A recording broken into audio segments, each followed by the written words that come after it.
जतिन, जतिन, मुझे मालूम था तू आएगा। पापा, आप यहाँ क्या कर रहे हैं? जतिन आया है, आवाज सुनी मैंने उसकी। तुम समझते क्या हो अपने आप को? मेरी लाइफ से सब एक एक करके चले गए, अकेली हो गई थी मैं, मेरा सब कुछ खत्म हो गया था। लेकिन मेरे भैया जिंदा हो सकते थे। तुम्हारी वजह से वो मर गए। एक दिन तुम्हें मार लगेगी भाई। जब लोगों की भीड़ में भी आपसे कोई हालचाल पूछने वाला, आपके दिल की बात करने वाला ना हो, तो लोग अकेले से हो जाते हैं। पर मैं अकेली होकर भी अकेली नहीं थी। कोई तो है मेरा, पर कहाँ? शायद आज वो मुझे मिल जाए। श्रेया, ओह गॉड श्रेया, कितने सालों के बाद देखा तुझे। कैसी है यार तू? आप कौन? मजाक मत करो, मैं क्या थी तुम्हारी स्कूल में, भारती स्कूल। और मैंने तो सुना है तू भारती स्कूल में टीचर बन गई। मैं टीचर नहीं हूँ। आई थिंक आपको कोई गलत फहमी हुई है। श्रेया देख, तू ऐसे इग्नोर नहीं कर सकती मुझे। मैंने कहा ना आपको, मैं नहीं जानती।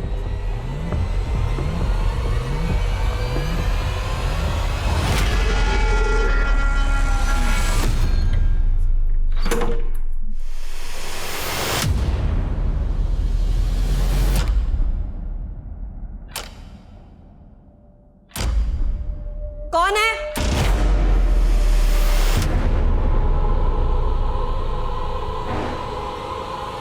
कौन हो तुम लोग? रुक, इसको पकड़, रुक, पकड़ इसको, पकड़ इसको, पकड़। छोड़ इसको, कोई और आ गया तो मुसीबत हो जाएगी, निकलते हैं यहाँ से। लता, आखिर कब उस मुर्दे के दर्शन करवाओगी? मैंने कोशिश की थी, लेकिन मैं क्या करूं, मैं हार गई। हारना नहीं है। तुम्हें मुझे उस मुर्दे को सौंपना है, वो भी जल्द से जल्द।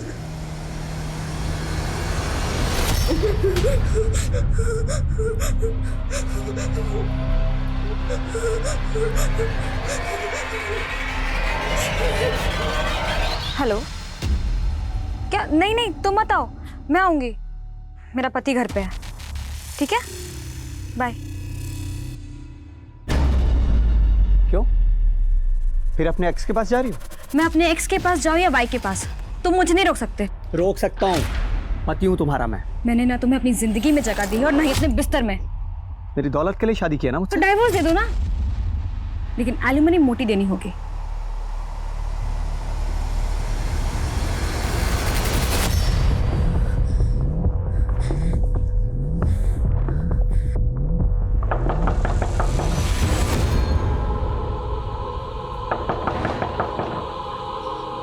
कौन है? श्रेया, मैं अविनाश।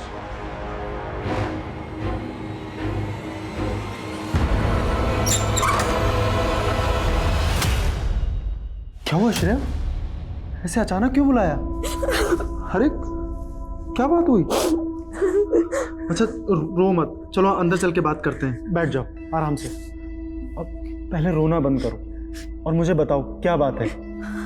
अविनाश, आज रास्ते में एक लड़की मिली थी, वो अजीब सी बातें कर रही थी मुझसे। उसके बाद जब मैं घर आई तो क्या हुआ?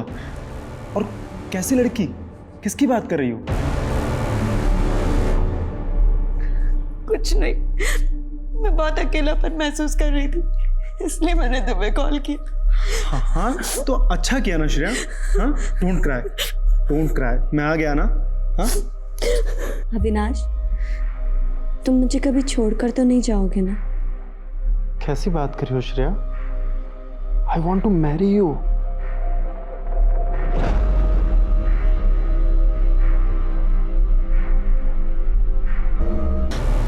ये सब शादी के बाद।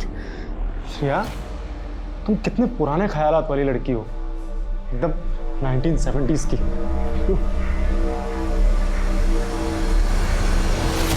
अविनाश, अब क्या हुआ? तुम तो बुरा मान गए। तुम्हें नहीं पता मैं किस प्रॉब्लम से गुजर रही हूँ। कैसी प्रॉब्लम? बताती हूँ, एक काम करो, तुम बाहर चलकर बैठो, मैं कॉफ़ी बना कर लेकर आती हूँ, फिर आराम से बैठ कर के बातें करेंगे। हाँ, वैसे भी हमारे बीच बातों के अलावा और होता ही क्या है।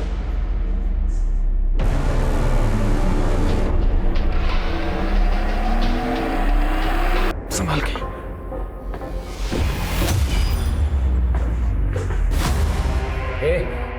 तेरी हिम्मत कैसी हुई मेरे घर में घुसने की? Excuse me, he is not going anywhere.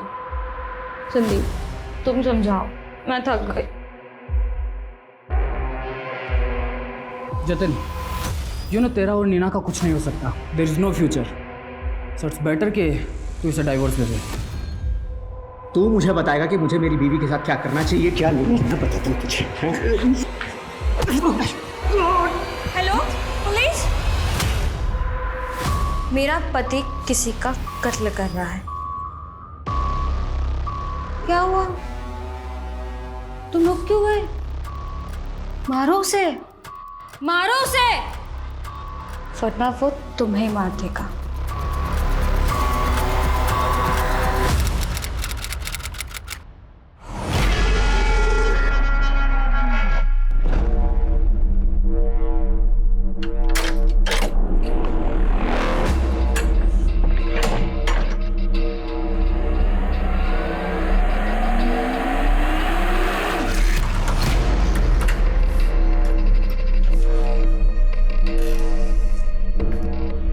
Sorry, late हो गई ना, आपके लिए पिज़्ज़ा लेने लग गई थी मैं। वैसे आपको पता है, अविनाश ने मुझसे मिलना बंद कर दिया है। आपको तो ये अकेलापन काटने को नहीं दौड़ता होगा ना? अब ऐसे रिएक्ट मत कीजिए, मुझे पता है आप भी अकेले हो, तभी तो हमारा रिश्ता बना है ना? कैसी है तू बेटे? पापा, आप यहाँ क्या कर रहे हैं? Leave me alone. अरे बात तो पापा से इतना नाराज नहीं होते बेटा। आज मैं तेरी और तेरे भाई की सारी शिकायतें दूर कर दूंगा। बुला उसको तू। जतिन, भैया यहाँ नहीं है। क्यों, कहाँ गया वो? पता नहीं, आपकी वजह से भैया ने मुझे अकेला छोड़ दिया। और वैसे भी आपको कौन सी हमारी पड़ी है? आप जाइए अपनी उस गर्लफ्रेंड के पास, जाइए जाइए यहाँ मुझे से। बात करनी है श्रेया। मुझे आपसे कोई बात नहीं करनी अरे है। क्या कर रही तू? मुझे सुन तो सही। अरे बात तो सुन मेरी श्रेया।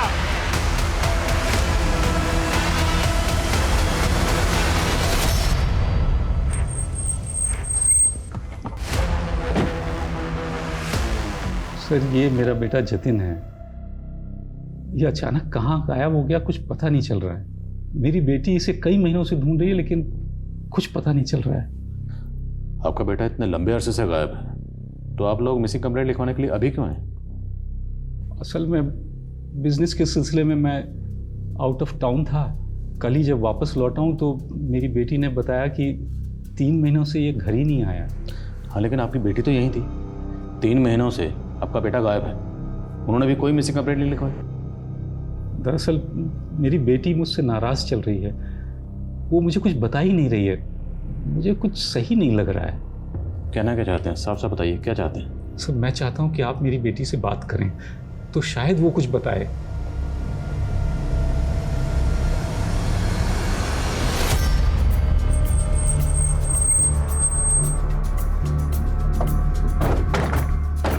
आइए।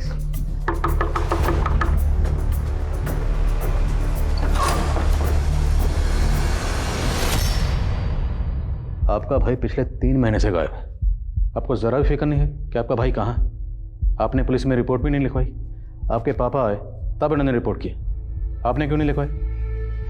क्योंकि सर भैया मिसिंग है ही नहीं, ये तो इनका ड्रामा है मुझे और भैया को परेशान करने का। कुछ टाइम बाद भैया वापस आ जाएंगे, तब आप खुद आकर के बात कर लेना उनसे।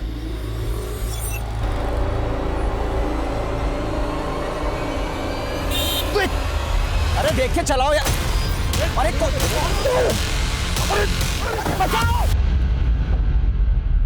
ये चक्कर कुछ समझ में नहीं आ रहा।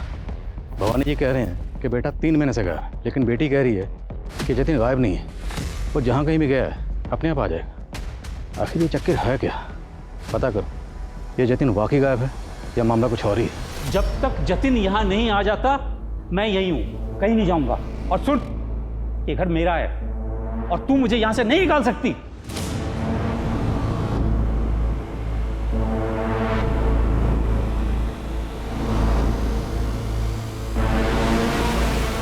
मुझे सिर्फ लाश चाहिए। तुम ये बताओ लाश का इंतजाम हुआ या नहीं? Very good.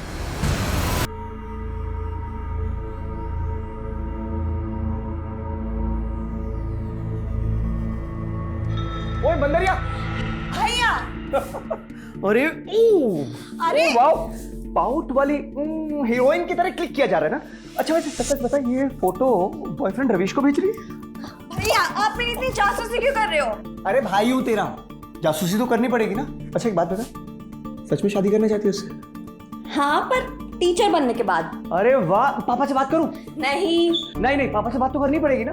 मैंने बोला आपको बात करने अरे बहन की शादी की बात है तो मतलब मुझे करना नहीं तो पड़ेगा ही, लेकिन नहीं। ओए संभाल। ये गिफ्ट कौन लाया? पापा आप लेकर आइए गिफ्ट। ओए ये गिफ्ट मैं लाया हूँ। फिर तो नहीं चाहिए, रख लो अपना गिफ्ट अपने पास। पापा हमेशा भैया ना गिफ्ट दे करके रिटर्न गिफ्ट मांगते हैं। पापा बोलो इसे कुछ। तो दे देना तू भी भाई को रिटर्न गिफ्ट। नहीं पापा, मुझे नहीं देना इनको गिफ्ट। और वैसे भी जब से माँ गई है ना, भाई बहुत इरिटेटिंग हो गए हैं। अब भी बता दो पापा, ये गिफ्ट पकड़ो। मैं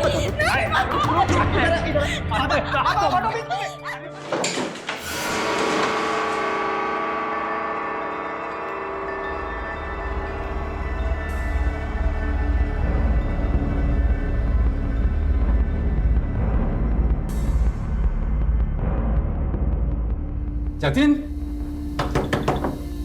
जतिन मुझे मालूम था तू आएगा। पापा आप यहाँ क्या कर रहे हैं? जतिन आया है, आवाज सुनी मैंने उसकी।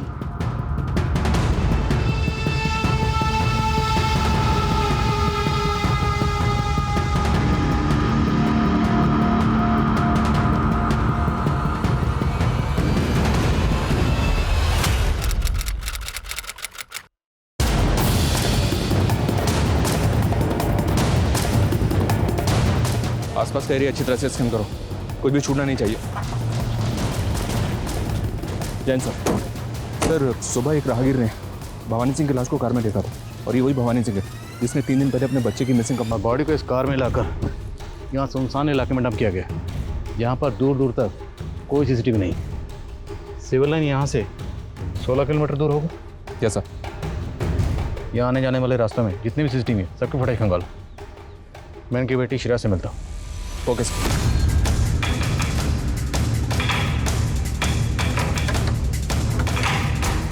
इस तरह ताला लगा के आखिर शिरा कहाँ गई होगी? ये CCTV फुटेज चेक करो सर, और आसपास कोई पड़ोसी है तो बुलाओ उसे। Okay sir. जी हाँ सर, भवानी जी भी कल रात को यहीं थे। वो श्रेया का बर्थडे था तो उसने मुझे भी बुलाया था। इनफैक्ट सर उसने बताया था कि उसका भाई जतिन भी आने वाला है पार्टी में। तो जतिन आया था?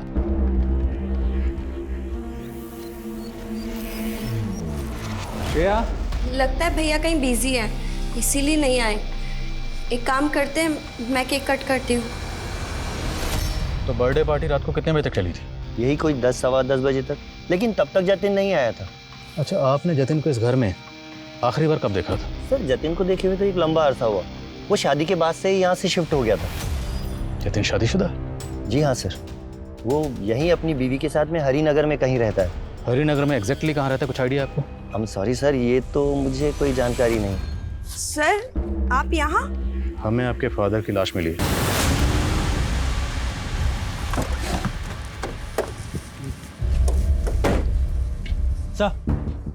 सर भवानी का फ़ोन ऑन हो गया, लेकिन पासवर्ड इंटैक्ट है। सर मैंने पासवर्ड क्रैक करने के लिए बोला। और उनके घर पे जो CCTV कैमरा उसकी फुटेज? सर वो CCTV खराब है और फुटेज का हार्ड ड्राइव भी करप्ट है। सर ऐसा लगता है जैसे वो CCTV काफ़ी टाइम से बंद है। सर मैं हार्ड ड्राइव का डेटा रिट्रीव करवाने की कोशिश। उनका घर काफ़ी पॉश एरिया में, उनके घर के अलावा उनके घर के आसपास और भी CCTV कैमरा होंगे, उनकी फुटेज भी खंगाल। Okay sir, primary postmortem report में सामने आया कि भवानी की मौत पॉइजन की वजह से हुई है। ये देखें सर, और लाश मिलने के तकरीबन 12 घंटे पहले उसकी मौत हो चुकी थी। 12 घंटे पहले मतलब शिरा की बर्थडे वाले रात 11 से 12 के बीच में।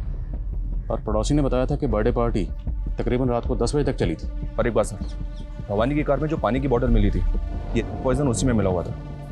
कहीं ऐसा तो नहीं सर कि भवानी ने किसी हताशा में सुसाइड कर लिया? देखते हैं डिटेल पोस्टमार्टम रिपोर्ट क्या कहती है। और एक बात समझ में नहीं आई, भवानी ने हमें ये क्यों नहीं बताया कि उनका बेटा जतिन शादीशुदा है। राइट सर, और श्रेया भी इस कंडीशन में नहीं है कि उससे इंक्वायरी की जाए। काफ़ी गहरे सदमे में है। फिर भी पता करवाता हूँ कि जतिन अपनी पत्नी के साथ हरिनगर में कहाँ रहता था। और ये भी पता करो कि पॉइजन कहाँ से खरीदा गया। भवानी एक अच्छे खासे बिजनेसमैन थे जिनकी अपने बच्चों से बनती नहीं थी। बेटा जतिन गायब कहाँ है? इस जतिन को ढूंढ। मुझे लगता है जतिन इस केस का अहम किरदार है। उस घर का तो पता चल गया है, लेकिन उस घर पे पिछले 3 महीने से ताला लगा है और वो घर भी भवानी के नाम है सर। तो ये दोनों मियाँ बीवी हैं कहाँ? नेबर्स के साथ इंक्वायरी की तो पता चला कि ये दोनों 3 महीने पहले ही अलग हो गए थे। 3 महीने? भवानी ने मिसिंग कंप्लेंट लिखवाते वक्त हमें बताया था कि वो 3 महीने से बिजनेस के सिलसिले में कहीं बाहर गए थे। कहाँ गए होंगे? जतिन की बीवी? उसका पता लगा लिया सर, वो सिद्धि टूर्स एंड ट्रेवल्स की मालकिन है। सर भवानी अंकल की मौत का दुख है मुझे, लेकिन पिछले 3 महीने से मैं जतिन और उसकी फैमिली से कांटेक्ट में नहीं हूँ। 3 महीने पहले हमारा डाइवोर्स हो चुका है। और 3 महीने से ही जतिन को किसी ने नहीं देखा। डाइवोर्स होने के बाद जतिन कहाँ रह रहा था? सर मैंने कहा ना, मैं पिछले 3 महीने से उसे कांटेक्ट में नहीं हूँ। अच्छा, आपके और जतिन के बीच में डाइवोर्स की वजह क्या थी? सर एक पति पत्नी के बीच में बहुत सी वजह होती है। मैं वो सारी बातें आपको बताना ज़रूरी नहीं समझती। That's my personal matter.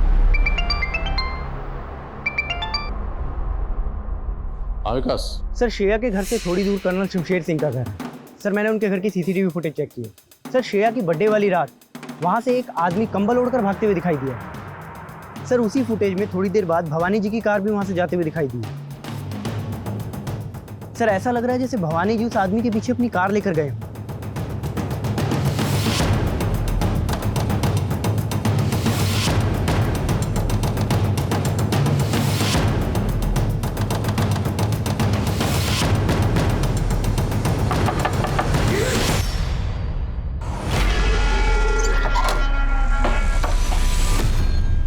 आपसे कुछ बात करनी थी। आपकी बर्थडे वाली रात ये आदमी अपनी कार में आपके घर के आसपास देखा गया। इसने अपना मुंह ढका हुआ है और कुछ देर बाद जिस डायरेक्शन में ये गया उसी डायरेक्शन में इसका पीछा करते हुए आपके फादर भी इसके पीछे गए। ये आदमी कौन है? जी मुझे नहीं मालूम। आपके पापा उस रात कहाँ गए थे? वो मुझे बताकर नहीं गए। स्मेल किस चीज़ की? स्मेल किस चीज़ की? वो मैं पूजा कर रही थी तो अगरबत्ती की होगी। इस तरफ देखिए सर, ना धुआं अगरबत्ती का। सर उधर मेरा पूजा घर है। खड़िए सामने से, आज खड़े चलिए। सर वो पूजा घर है, आप ऐसे एंटर नहीं कर सकते हैं। अरे हम बाहर से देख लें। नहीं मैंने बोला ना नहीं।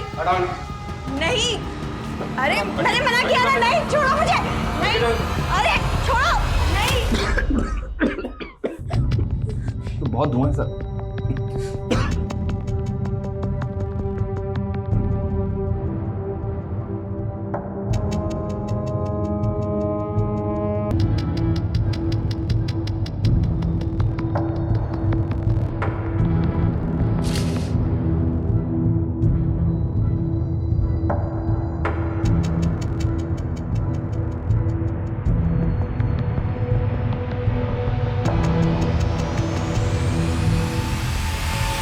और सारी चीजें कस्टडी में लो। कंकाल किसका है? मुझे नहीं मालूम सर। कैसे नहीं मालूम? तुम्हारे घर में कंकाल पड़ा हुआ है, तुम्हें नहीं मालूम किसका कंकाल है? बोलो। कहीं ऐसा तो नहीं जतिन मर चुका और तुम सबको बेवकूफ बना रही हो? वो भैया नहीं है, भैया मरे नहीं है, वो जिंदा है। वो वापस आएंगे। तो फिर ये कंकाल किसका? वो सर 3 महीने पहले। ना चाहती हो कि 3 महीने पहले 2 चोर तुम्हारे घर में आए, एक लाश को फेंका और भाग गए और तब से ये कंकाल तुम्हारे घर में पड़ा हुआ? हाँ सर, जब मैं घर वापस लौटी तो मैंने एक लाश देखी और मैं लाश देख करके घबरा गई और बेहोश हो गई। मुझे 24 घंटे बाद होश आया। मुझे कुछ समझ नहीं आ रहा था सर, इसलिए मैंने किसी को कुछ नहीं कहा। बहुत डर गई थी तुम, इसलिए तुमने किसी को कुछ नहीं बताया। लेकिन इस लाश के साथ तुम पिछले 3 महीने से रह रही हो, तब डर नहीं लगा? अपना ये नाटक बंद करो। बोलो बोलो, लाश किसकी? कहीं ऐसा तो नहीं कि तुम्ही ने अपने भाई जतिन को मार दिया? नहीं सर, सर भैया जिंदा है। तो फिर ये कंकाल किसका? बोलो। बोलो किसका कंकाल है? देखो तुम मुसीबत में फंस जाओगे, साफ साफ बता दो कंकाल किसका है। नहीं पापा, भैया नहीं है अंदर, आप जाइए अपने कमरे में जाइए। बहुत हो गया तेरा और तेरे भाई का नाटक। एक नहीं सुनूंगा मैं, बात करनी है मुझे जतिन से। पापा नहीं, तो रोक क्यों रही है तू मुझे? ये श्रेया नाटक कर रही है और अपने नाटक में हमें उलझाने की कोशिश कर रही है। उसकी वो चोरों वाली कहानी वो पक्की झूठी है सर, क्योंकि सर वो कम्बल वाला आदमी सीसीटीवी में दिखा है। उस एरिया में इंक्वायरी की तो पता चला कि वो आदमी पहले भी 2-3 बार खुद को कम्बल से लपेटे हुए वहां से जाते हुए दिखा है। और श्रेया तो उस आदमी को पहचानने से मना कर रही है। वो तो कह रही है उस आदमी को जानती नहीं। उस घर में जो हमें डॉल मिली उसमें कुछ रिकॉर्डिंग बजती है। ये लड़की कहीं किसी जादू वादू के चक्कर में तो नहीं पड़ी थी। डिटेल निकलवा इसकी। मुमकिन है ये लड़की हमसे वाकई कुछ छुपा रही है और ये अपने पिता। बस ये जतिन के गायब होने का राज समझ में नहीं आ रहा है, क्योंकि वो लगातार इस बात को बोल रही है वो स्केलेटन जतिन का नहीं है। एक काम करो, उस कंकाल का डीएनए भवानी के कंफर्म हो जाएगा कि जतिन वाकई कहीं गायब है या वो कंकाल जतिन का। क्या भवानी का फ़ोन अनलॉक हो गया है? कॉल हिस्ट्री में उन्होंने लास्ट कॉल रात को 11 बजे सुनीता को किया था। अब तो 11 बजे। कौन है सुनीता? सुनीता एक एडवोकेट। जी मैं भवानी जी की कंपनी के लीगल एडवाइज़र हूँ। तो उस रात आपने भवानी जी को ऐसी का लीगल एडवाइस दी कि उसके बाद उनकी मौत ही होगी?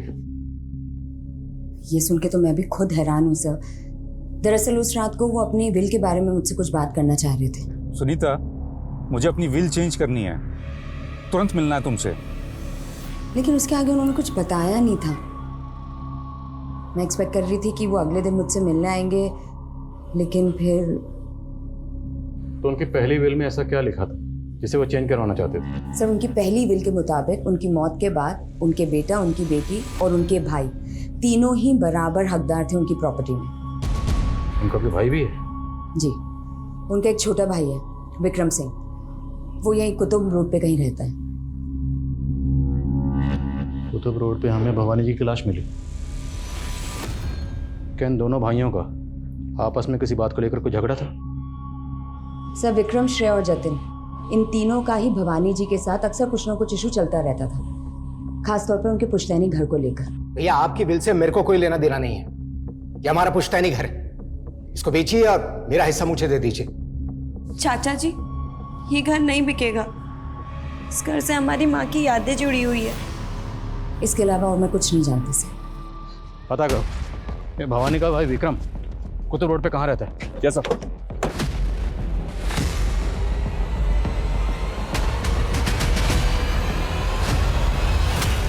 हेलो श्रेया, मैं डॉक्टर उषा। डॉक्टर, मैं बीमार नहीं हूँ, प्लीज़ मुझे जाने दीजिए, प्लीज़ लीव मी। मैंने भी पुलिस ऑफिसर्स को यही कहा कि तुम बिल्कुल नॉर्मल हो, लेकिन उन्हें लगता है कि तुम्हारी दिमागी हालत ठीक नहीं है, इसलिए उन्हें यकीन दिलाने के लिए तुम्हें मुझसे सच कहना होगा। ओके? सर मैं श्रेया के बारे में पता कर रहा था, तो पता चला कि श्रेया 2 महीने पहले तक ज्ञान भारती स्कूल में टीचर थी। सर उसने उसी स्कूल से पढ़ाई भी की थी, लेकिन सर अचानक से उसने टीचिंग की जॉब से रिजाइन कर दिया था। रिजाइन की वजह? सर एग्जैक्ट वजह तो पता नहीं चली है, लेकिन सर स्कूल स्टाफ का कहना है कि कुछ अरसे से उसे भूलने की आदत हो गई थी। सर प्यून ने बताया कि वो संडेज को भी स्कूल आ जाया करती थी और स्कूल का गेट बंद देखकर उसे याद आता था कि आज छुट्टी है। तो क्या इस लड़की की दिमागी हालत वाकई इतनी खराब है? उसका भाई जतिन, कुछ पता चला कहाँ? सर जतिन कहाँ है ये तो कुछ पता नहीं चला, लेकिन सर ये बात पता चली है कि जतिन अपने फादर के बिजनेस में इन्वॉल्व नहीं था, वो एक स्पर्म डोनर था। Sperm donate? जिस क्लिनिक को वो स्पर्म डोनेट करता था, मैंने वहाँ भी पता किया। पिछले 3 महीने से जतिन वहाँ भी नहीं गया। जतिन की बीवी नीना खुद इतने बड़े बिजनेस की मालकिन है और ये बंदा स्पर्म डोनेट करता था। ये जोड़ी कुछ समझ में नहीं आ रही। सर जतिन की बीवी नीना का एक संदीप नाम के आदमी के साथ अफेयर था, वो भी शादी के पहले, और ये संदीप अब नीना के बिजनेस में भी इन्वॉल्व है। तो जतिन को गायब करवाने के पीछे कहीं इसकी बीवी नीना का हाथ तो नहीं? अच्छे से पता करो। Okay sir. सर भवानी के भाई विक्रम का पता चल गया है? सर उस कंकाल के बारे में मैं कुछ नहीं जानता। मैं तो मिला भी नहीं था जतिन से काफ़ी दिनों से। हाँ, उस रात को भवानी भैया ने बुलाया ज़रूर था मुझे श्रेया की बर्थडे पर, लेकिन मैं जा नहीं पाया था। आपके भाई की लाश आपके घर से महज 1.5 किलोमीटर दूर मिली। हो सकता है वो आपसे मिलने आए हों, आप दोनों मिले, आप दोनों में किसी बात को लेकर कहा सुनी हुई और आपने अपने। नहीं सर, क्या कह रहे हैं आप? मैं उनसे नहीं मिला था। तो फिर आपके भाई उस एरिया में क्या करने गए थे? सर मुझे नहीं पता सर, वो सिर्फ मेरे भाई नहीं थे, बाप जैसे थे। तभी तो अपने बेटा बेटी के साथ में मुझे बराबर का हिस्सेदार बनाया था। हिस्सेदारी दी होगी, लेकिन फिर भी वो सिविल लाइन वाला पॉश घर वो आपके हिस्से में नहीं आ रहा था। सर उसका मुझको कोई मलाल नहीं था। मैं तो श्रेया और जतिन की खुशी चाहता था। भैया अगर बच्चे नहीं चाहते तो ये घर मत बेचिए ना। ये घर भाभी की आखिरी निशानी है, यही समझ के इनकी बातों का सम्मान कीजिए। उल्टा भैया खुद चाहते थे कि वो घर बिक जाए और श्रेया और जतिन उनके साथ में अजमेर शिफ्ट हो जाएं। अजमेर? यस सर, वहाँ पे भी भैया की एक कोठी थी जो अब उस सुनीता ने अपने नाम करवा ली। सुनीता एडवोकेट? Yes sir. वो आपके भाई की कंपनी में लीगल एडवाइजर। आपके भाई अपनी कोठी उसके नाम क्यों करेंगे? सर आप उसको नहीं जानते, बहुत पहुंची हुई चीज़ है। उसी के प्यार में पड़कर भैया अपने बाल बच्चों को भूल गए थे। भाभी के मरने के बाद में बिल्कुल ध्यान ही नहीं दिया अपने बच्चों पर। बेचारे कई कई दिन अकेले रहते थे। अब तो बाप का साया भी उठ गया उनके सर से। सर मैंने कोई मैनिपुलेशन नहीं किया था। भवानी जी ने खुद अपनी मर्जी से, अपनी खुशी से वो अजमेर वाला घर मेरे नाम किया था। पर आपने हमें पहले नहीं बताया, क्या भवानी जी के साथ रिलेशनशिप में थे? क्या बताती सर, हमारे बीच में ऐसा कुछ बचा ही नहीं था।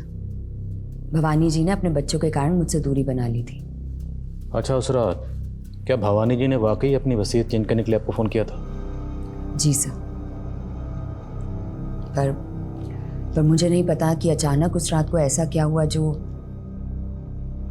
देखिए सर, आप कुछ भी समझिए, लेकिन मुझे अभी भी भवानी जी के भाई विक्रम पर ही शक है। श्रेया का मैंने अच्छे से एग्जामिन किया, मुझे लगता नहीं है कि वो नाटक कर रही है। उसकी दिमागी हालत स्टेबल नहीं है। और वो अभी भी यही कह रही है कि वो कंकाल उसके भाई जतिन का? जी, वो अभी गहरे सदमे में है और मुझे लगता है उसे जानने के लिए उसके करीबी लोगों से हमें मदद लेनी चाहिए। उसका दोस्त, रिश्तेदार या फिर बॉयफ्रेंड। बॉयफ्रेंड? क्या उसने आपसे अपने किसी बॉयफ्रेंड का जिक्र किया है? नहीं, लेकिन वो सेक्सुअली एक्टिव है, तो मुझे लगता है कि उसकी लाइफ में कोई ना कोई लड़का है। इन दो नंबर से श्रेया की लगातार बात हो रही थी, पता करो ये दोनों नंबर किसके हैं। Okay sir. सर श्रेया के घर के सीसीटीवी का हार्ड ड्राइव रिट्रीव हुआ है। इसमें पिछले 3 महीने की फुटेज है।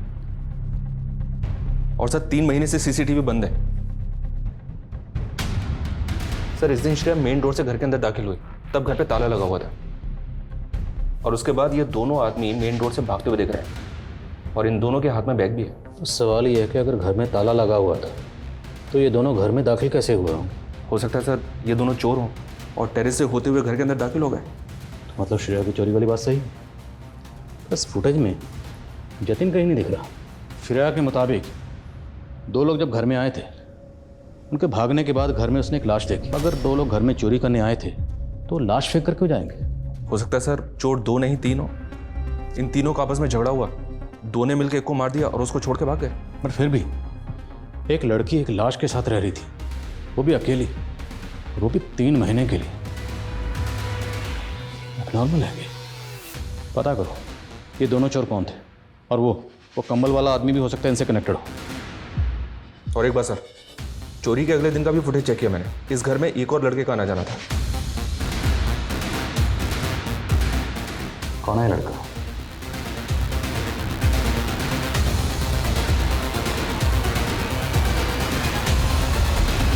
सर मैंने उन दोनों चोरों का पता कर लिया है जिन्होंने श्रेया के घर में चोरी की थी। ये दोनों सोनू और बंटी नाम के हिस्ट्री शीटर हैं और चोरी और फरेब के आरोप में एब्सकॉन्डिंग है। लेकिन सर इन दोनों से कनेक्टेड जो तीसरा चोर है उसका पता नहीं चल रहा है। खबरों को काम पे लगाओ, ढूंढो ने। अब इन चोरों से ही हमें इस केस के ताले की चाबी मिलेगी। सर आपने जिन 2 नंबर्स के बारे में पता करने के लिए कहा था, मैंने उनके बारे में पता किया। ये देखिए सर, उनमें से एक नंबर इस अविनाश का है और एक इस रविश का। ये अविनाश तो वही है ना जो हमें श्रेया के घर के सीसीटीवी फुटेज में दिखा था? जी सर, एनआईसी पुलिस स्टेशन बुला लिया है। लेकिन सर ये रविश 3 महीने पहले कनाडा शिफ्ट हो गया। 3 महीने पहले? इस केस में 3 महीने का चक्कर क्या है? तब ये रविश ये 3 महीने पहले कनाडा शिफ्ट हुआ। सर मैं श्रेया का दोस्त अविनाश हूँ। मैं पहले उससे मिलने उसके घर जाता था, लेकिन काफ़ी टाइम पहले ही हम दोनों का ब्रेकअप हो गया था। तो जब तुम श्रेया से मिलने उसके घर जाते थे तो वहाँ एक लाश थी, तुमने उस लाश को कभी नहीं देखा? लाश? कैसी बात कर रहे हैं सर? तो तुम कहना चाहते हो तुम्हें उस लाश के बारे में कुछ नहीं पता, तुमने कभी नहीं देखी उस लाश को? नहीं सर, मैंने कभी कोई लाश नहीं देखी। तुम्हारा श्रेया से ब्रेकअप क्यों हुआ? सर उसके बहुत मूड स्विंग्स होते थे सर। कभी लगता था वो मुझसे बहुत प्यार करती और कभी लगता था कि वो मेरी होकर भी कभी मेरी नहीं हो पाएगी। सर वो मुझे कभी समझ ही नहीं आई। तो बिना समझे उसके साथ फिजिकल रिलेशन बना लिया? क्या बात कर रहे हैं सर? वो तो मुझे कभी अपने नज़दीक भी नहीं आने देती थी। ये सब शादी के बाद। ये रविश कौन है, जानते हो उसे? हाँ सर रविश तो श्रेया का एक्स बॉयफ्रेंड था। श्रेया ने बताया था मुझे, और उन दोनों के ब्रेकअप के बाद वो कनाडा शिफ्ट हो गया था। श्रेया, अच्छा तुम नहीं जानती कि जतिन कहाँ गया, लेकिन मैं जानना चाहती हूँ कि तुम्हारा किसके साथ फिजिकल रिलेशन था। घबराओ मत, मैं ये सीक्रेट रखूंगी। श्रेया देखो, क्या वो अविनाश था या रविश? श्रेया घबराओ मत। सर हमने ये तो कंफर्म कर लिया कि रविश कनाडा में है, लेकिन श्रेया से जैसे ही हमने फिजिकल रिलेशन की बात की तो वो डरने लगी। कहीं ऐसा तो नहीं सर कि स्कूल में श्रेया को कोई मोलेस्ट करता था और जिसकी वजह से परेशान हो गए उसने स्कूल से रिजाइन कर दिया? हाँ, लेकिन इन सब बातों का श्रेया के घर में जो कि भाई जतिन से क्या कनेक्शन है? फिर भी स्कूल में सर एक बात पता चली है सर। मुझे लग रहा है कि इस बात का हमारे केस से कोई कनेक्शन हो सकता है। माथुर बात तो बताओ। सर जिस दौरान श्रेया के घर से चोरों को भागते हुए देखा गया था सर, उसी दौरान मॉर्चुरी से एक लाश भी गायब हुई थी। कहना क्या चाहते हो? सर हो सकता है कि किसी ने वो लाश चुराकर श्रेया के घर पे डंप कर दी हो। राइट सर, लाश को वहाँ पे डंप करना एक प्लान भी हो सकता है श्रेया को फंसाने के लिए, और इस काम के लिए सोनू और बंटी जैसे दो चोरों का इस्तेमाल किया गया। ये दोनों चोर हैं कहाँ? कोई लीड? नहीं सर, उन दोनों का तो कुछ पता नहीं चला, लेकिन नीना के बॉयफ्रेंड संदीप के कॉल रिकॉर्ड्स में इस बलराम नाम के हिस्ट्री शीटर का नंबर मिला है। सर ये बलराम काफ़ी टाइम से एब्सकॉन्डिंग है।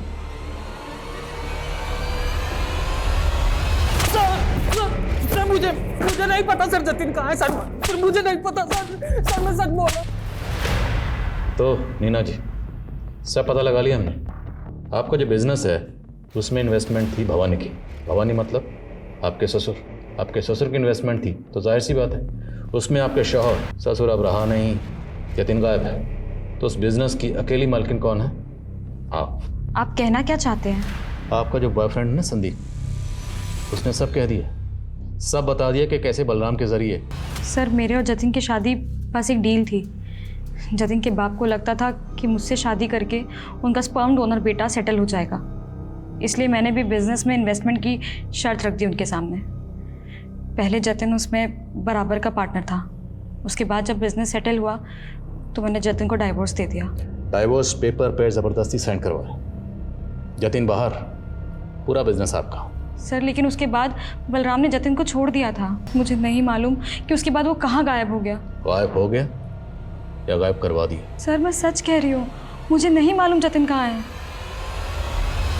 सर जनकपुरी की वो मॉर्चरी जहाँ से लाश गायब हुई थी, उस मॉर्चरी की इंचार्ज लता सिंह नाम की एक औरत है जिस पर उस लाश को गायब करने का आरोप लगा था।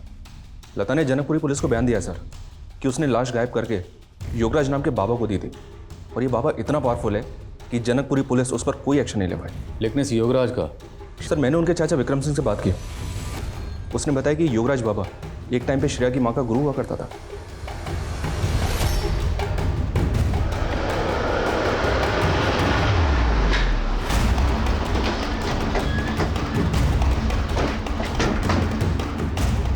हमारे पास इस बात के पुख्ता सबूत हैं कि आप छुपते छुपाते हुए अपनी कार में सिविल लाइन में श्रेया के घर उससे मिलने जाते थे।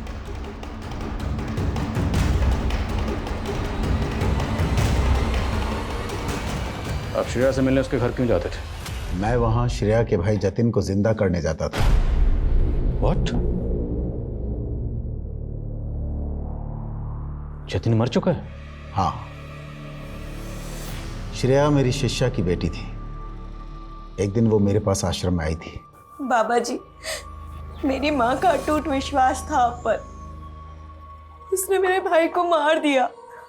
आपका तो पुलिस, पॉलिटिशियन सबसे संबंध है, आप प्लीज मुझे। इसके चक्कर में क्यों पड़ना श्रेया? तू जानती भी है मैं तेरे भाई को जिंदा भी कर सकता हूँ। मैंने उसे उम्मीद की किरण दिखाई थी। श्रेया ने क्या बताया था? उसके भाई जतिन को किसने मारा था? वो उसने नहीं बताया, पर मैं वहां श्रेया के भाई जतिन को जिंदा करने के रिचुअल्स पूरे करने जाता था, पर मेरी साधना अधूरी रह गई। जतिन के कंकाल को तुम लोगों ने अपने कब्जे में ले लिया। कोई साधना वादना नहीं, तुम जैसे ढोंगी बाबा अपने लालच के चक्कर में लोगों को बेवकूफ बनाते हो। लालच? अगर मुझे लालच होता तो मैं मॉर्चुरी से वो लाश क्यों गायब करवाता? वो लाश कहाँ? उसे तो मैं जिंदा करके ही दुनिया के सामने लाऊंगा। मेरी शक्ति को पहचानो, मेरे चेले बन जाओ। तुम्हें इंस्पेक्टर से डीआईजी बनवा दूंगा। मैं इंस्पेक्टर से डीआईजी बनूंगा या नहीं बनूंगा ये तो बात की बात है, लेकिन इतना तय, तुम्हारा ट्रांसफर यहां से सीधे जेल होगा।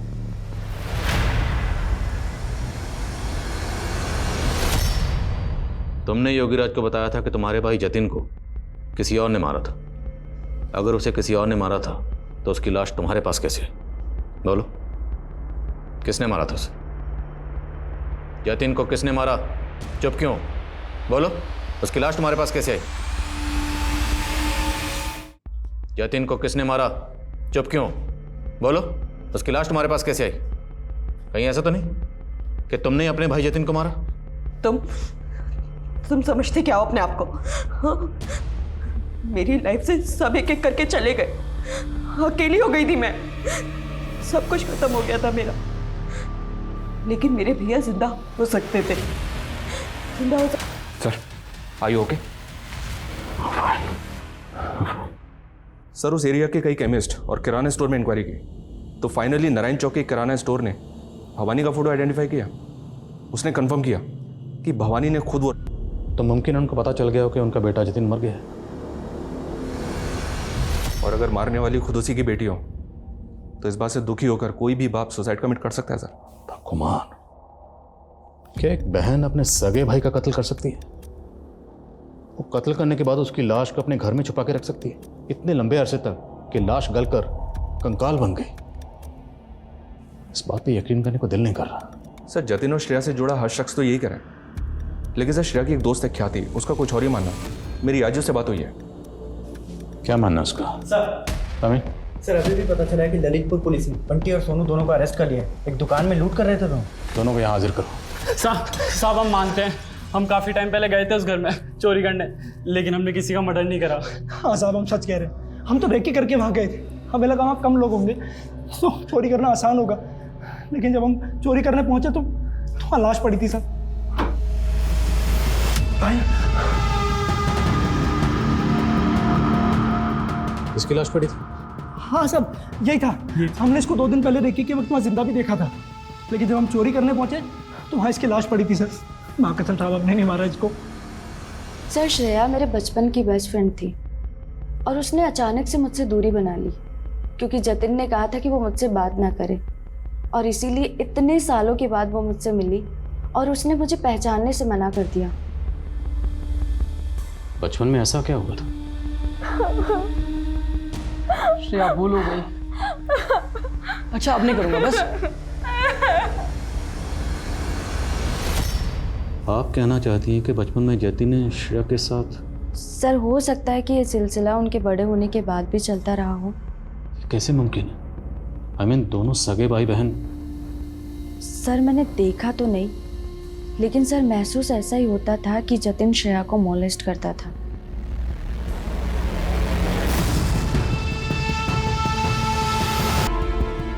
पर दोष मेरा भी है सर। वो अपनी जिंदगी में इतना कुछ सहती रही और मैं दोस्त होते हुए भी उसकी तकलीफ नहीं समझ पाया। सर, आपकी थ्योरी जो भी हो, लेकिन जतिन वाकई ऐसा होता तो श्रेया को तो उससे नफरत हो जानी चाहिए थी, लेकिन वो चाहती थी कि वो जिंदा हो जाए और उसके लिए वो ड्रामा भी कर रही है। तो मुमकिन है कि वाकई जतिन ने श्रेया के साथ बचपन में कुछ गलतियां की हों और वो उन गलतियों को बार बार दोहरा रहा होगा, और श्रेया उसे उन गलतियों को माफ़ करने के लिए, उनको सुधारने के लिए बार बार मौका दे रही होगी। जतिन तो शायद शादी करके अपनी ज़िंदगी में आगे बढ़ गया हो, पर शायद श्रेया नहीं बढ़ पाई। हालांकि उसकी ज़िंदगी में रविश और अविनाश जैसे 2 लड़के आए, पर उसने किसी को भी अपने नज़दीक नहीं आने दिए। और दूसरी तरफ जतिन जब शादी में धोखा खाने के बाद वापस आया तो हो सकता है उसने श्रेया के साथ फिर से वही गलतियां, वही गुनाह दोहराने की कोशिश की। एक ऐसा गुनाह जिसकी कोई माफी नहीं। सुनो, तुम एक ही चाय क्यों लेकर आई हो? तुम्हें पता है ना भैया बैठे हैं यहाँ पर।